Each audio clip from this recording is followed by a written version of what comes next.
Alright students, the next chapter which we are going to revise is the chapter of classification of goods. Sir, can you give us a quick linking? What do you mean by classification? Classification means basically finding out your correct HSN code in the Custom Tariff Act. Basically, Custom Tariff Act goes ahead and tells you the rate of custom duty. Sir, first schedule of the Custom Tariff Act tells me the import duty ka rate. Second schedule goes ahead and tells you the export duty ka rate. Okay. Now, when you want to find out the correct rate of duty, sir, why do we have to find out the correct rate of duty? Because when you file the bill of entry, you have to go ahead and tell, sir, what is the value of the goods multiplied by the rate of duty. So, whenever you go ahead and calculate custom duty is equal to value into rate of duty into rate of exchange. Finding out the correct rate of duty becomes very important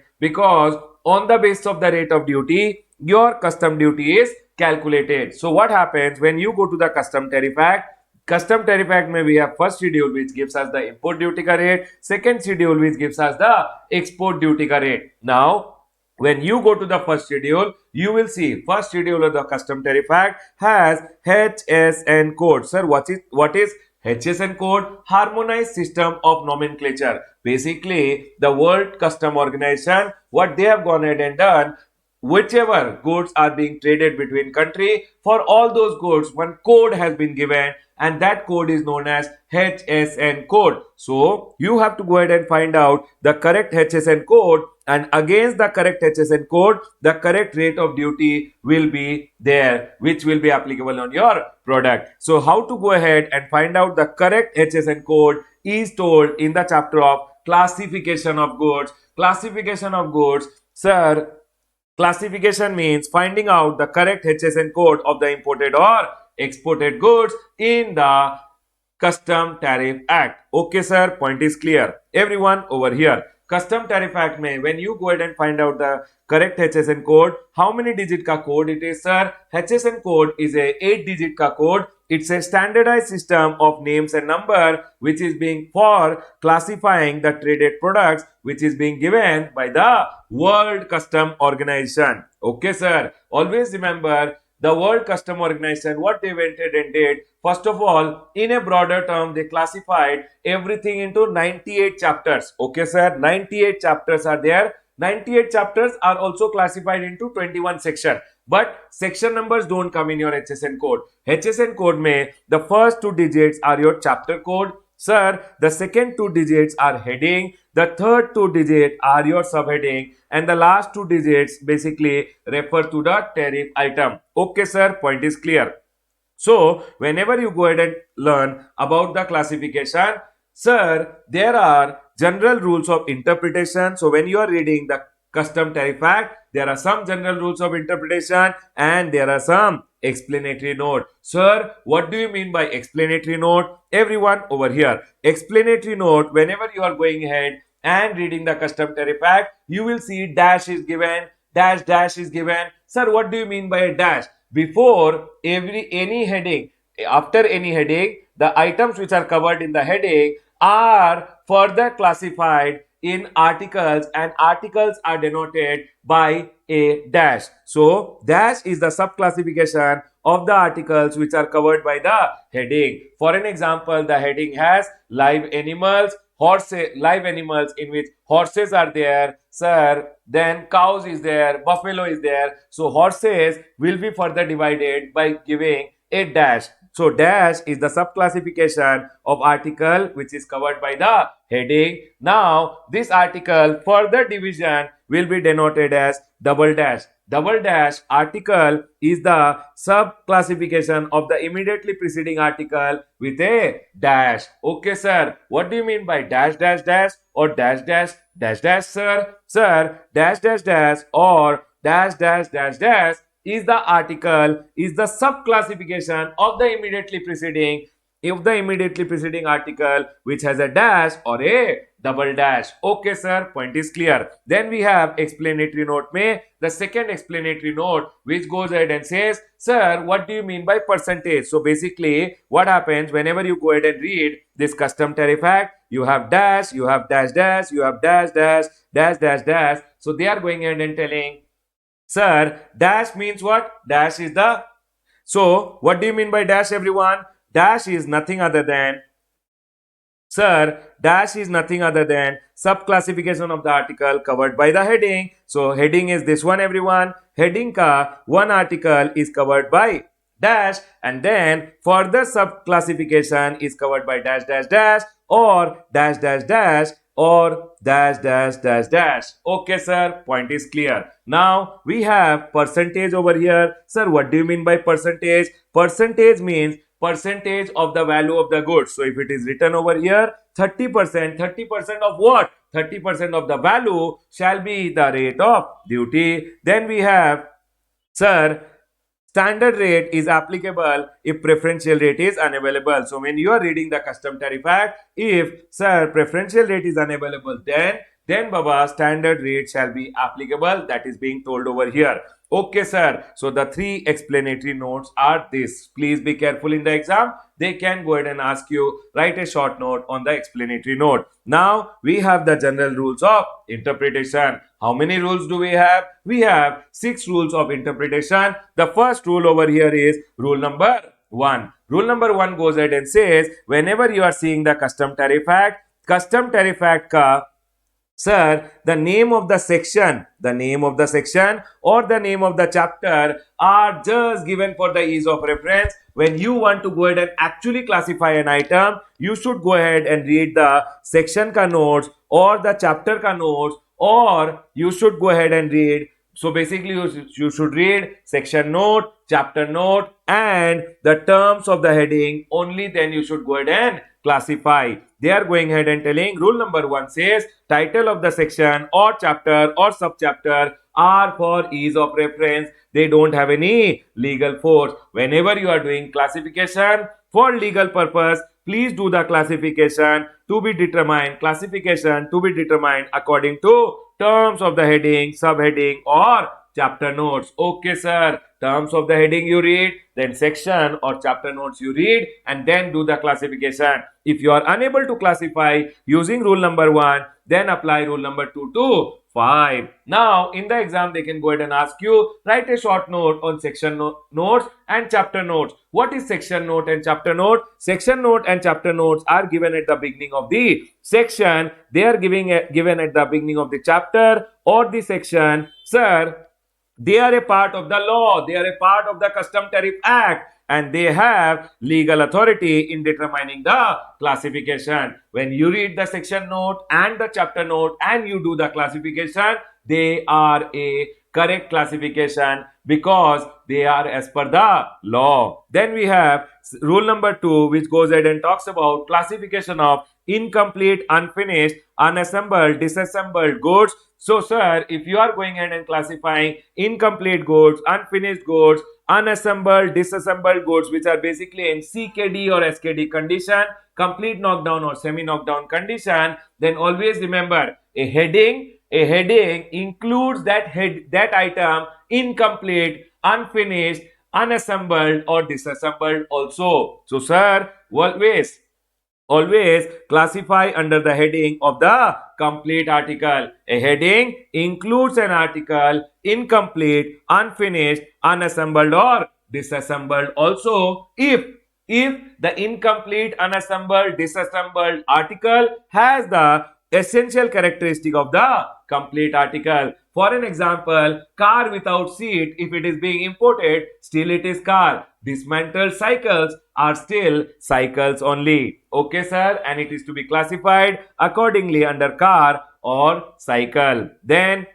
sir, rule number 2B goes ahead and talks about mixture or combination of material and substances. So, for an example, gold jewelry is imported, 18 karat gold, along with that little bronze etc. is also mixed. Still, even though it's a mixture, it will be still classified as gold jewelry. It says classify under the main article heading, classify under the main article gold jewelry mixed with some other metal is still gold jewelry. So heading always includes Heading includes mixture or combination of that material with other material or substances. For an example, you imported coffee with chicory, it is still coffee. Sir, natural rubber mixed with synthetic rubber is still natural rubber only. Sir, mixed milk with vitamins is still milk. Cornflakes with nuts is still cornflakes. Okay, sir. Then, sir, if you are not able to go ahead and apply rule number 2B and do the correct classification, then you can go ahead and take the help of rule number 3. Rule number 3 goes ahead and says one product is classifiable under 2 or more if by applying basically rule number 2B or for any other reason a product is being classifiable under 2 or more heading. And then, sir, what to do? Then, Baba, do one thing. Always, always, rule number 3, rule number 3A goes ahead and says refer, always prefer specific over general heading. For an example, you went ahead and imported a television. Television can be electronics and television ka specific heading television is there. Then please go ahead and classify under television and not under electronic. Okay, sir. Leather bag has come. You can classify it under leather item or bags. Baba, specific heading should be given more preference over general heading. It's a bag to be classified under bag. Okay, sir. Note. Always remember mixed good, composite goods or item in a set. MCI. Mixed good, composite goods or item in a set. Always each heading to be treated as equally specific, and then you have to go ahead and apply essential character test. For an example, I went ahead and imported this pen. This pen has one rubber which is being attached along with this. Then always remember pen along with the rubber is a composite good.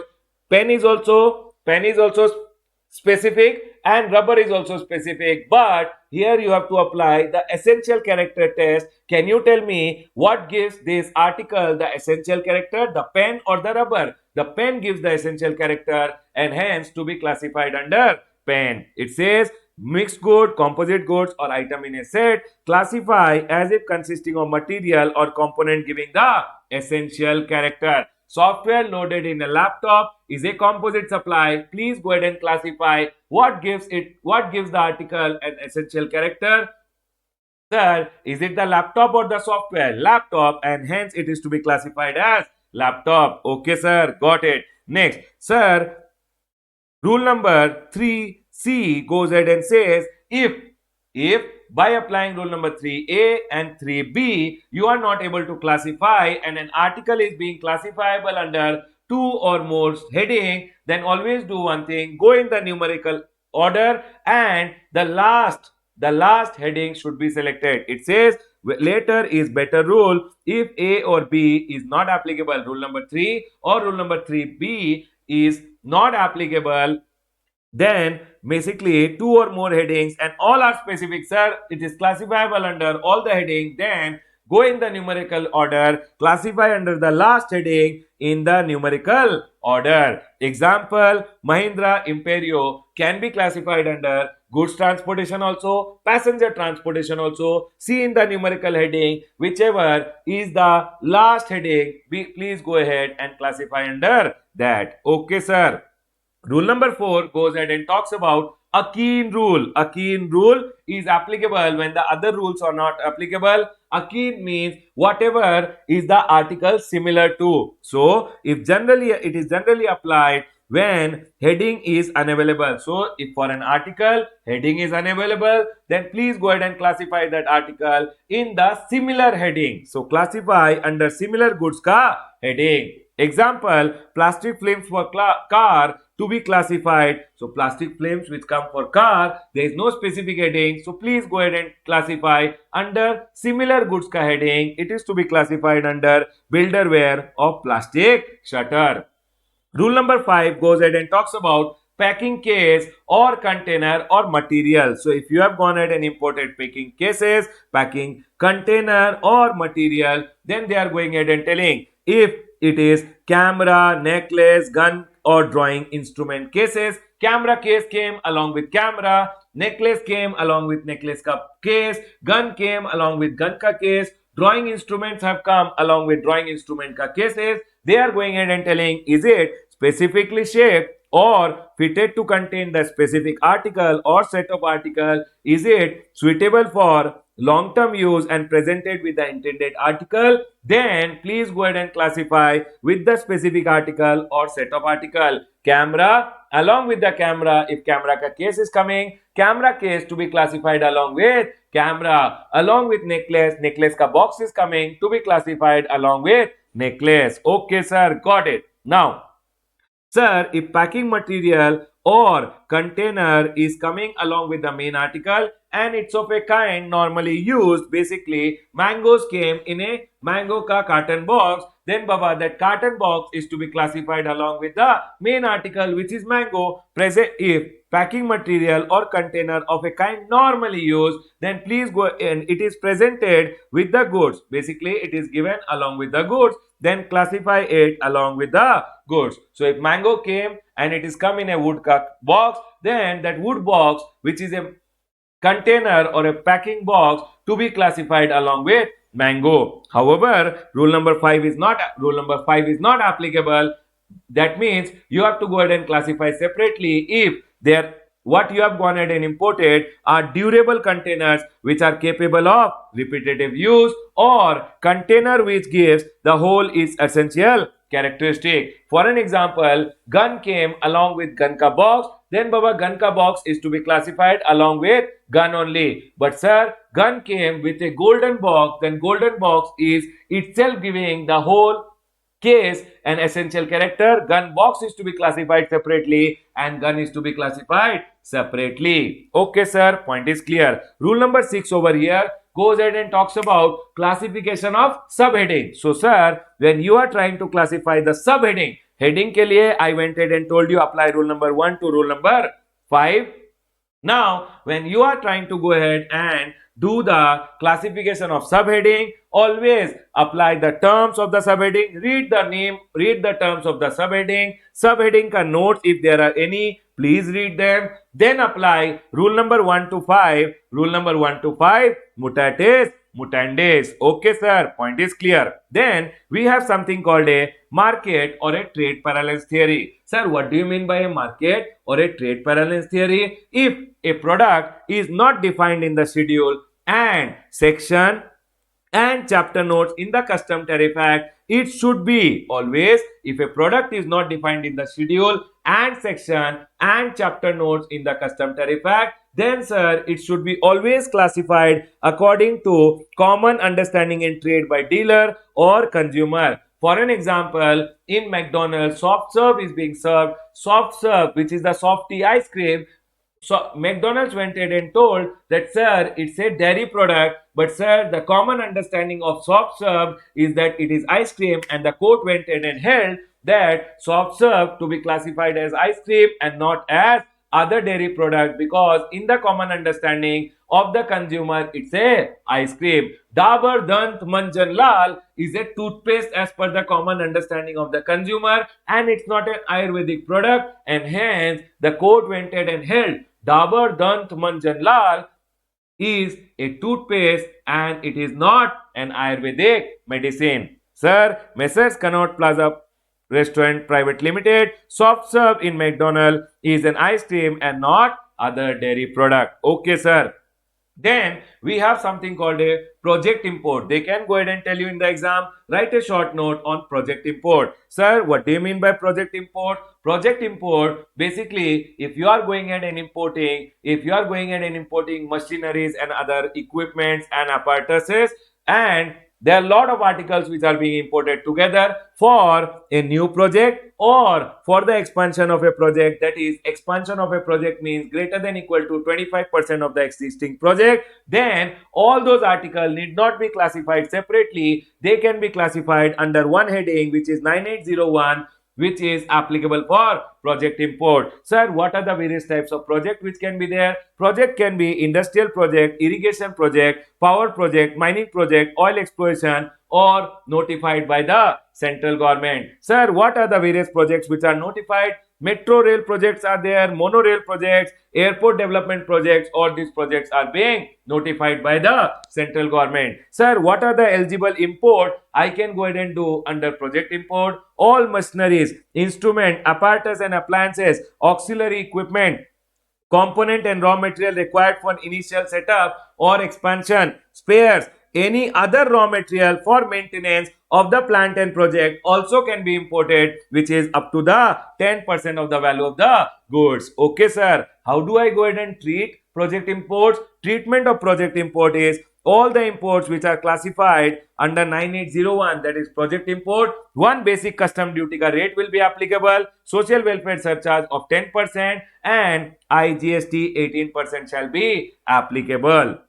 Then, sir, the Custom Tariff Act, what are the schedules which are there? There is first schedule in the Custom Tariff Act which gives you import duty ka rate, second schedule in the a custom tariff act gives you export duty ka rate. Also, when you read the custom tariff act, you will be able to see 5 columns. What are the various columns in the custom tariff act? Sir, the 5 columns are: number 1, tariff item; number 2, description; number 3, unit; number 4, standard rate of duty; and number 5 is the preferential rate of duty when you are going ahead and importing from a preferred nation. Okay, sir, point is clear. Now, the third column over here is unit. What do you mean by unit, everyone? So, they can go ahead and ask you in the exam, what do you mean by standard unit of quantity? Standard unit of quantity is a unit of measure prescribed in column number 3. It is prescribed in column number 3 and of the first schedule of the Custom Tariff Act. It facilitates the collection, comparison and analysis of trade statistics. Unit is always indicated by abbreviation like G for grams, U for number, etc.